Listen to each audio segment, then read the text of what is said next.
नमस्कार। आज के इस एक्सप्लेनर में हम इंटरनेट की दुनिया के एक ऐसे तूफान की बात करने वाले हैं जिसने सबको हैरान कर दिया है।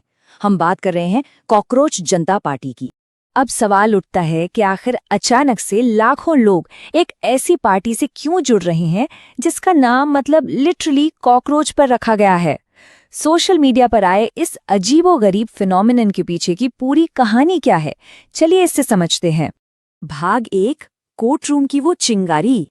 इस पूरे विवाद को गहराई से समझने के लिए हमें 15 मई 2026 के दिन सुप्रीम कोर्ट में जाना होगा, जहां एक जूनियर वकील बार बार सीनियर एडवोकेट बनने की याचिका डाल रहा था।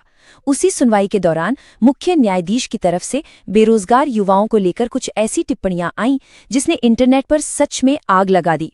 क्लिप्स वायरल हुए और देखते ही देखते बस कुछ ही दिनों के अंदर एक पूरा का पूरा व्यंग्यात्मक यानी सटायरिकल आंदोलन खड़ा हो गया।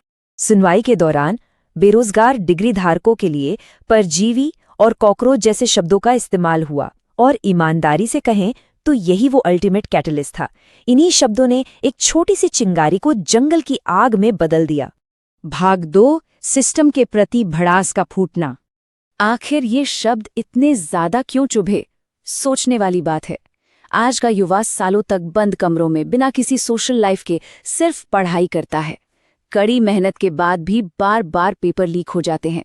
डिग्रियां तो हाथ में है, पर वैकेंसी के नाम पर सिर्फ सन्नाटा है। ऐसे में जब सिस्टम की इन कमियों के बीच उन्हें खुद ही सिस्टम की तरफ से ऐसे ताने सुनने पड़े, तो बरसों का दबा हुआ गुस्सा एक साथ बाहर आ गया। भाग 3, कॉकरोच पार्टी का जन्म। गुस्सा तो बहुत था, लेकिन इस बार विरोध का तरीका बिल्कुल अलग था।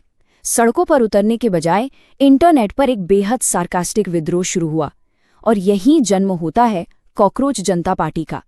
आम आदमी पार्टी के पूर्व सोशल मीडिया हैंडलर अभिजीत ने इसे शुरू किया, लेकिन इसका मकसद कोई चुनाव लड़ना है या वोट मांगना नहीं था, बल्कि एआई से बनी इमेजेस और मीम्स के जरिए इस सिस्टम को एक बड़ा सा आईना दिखाना था।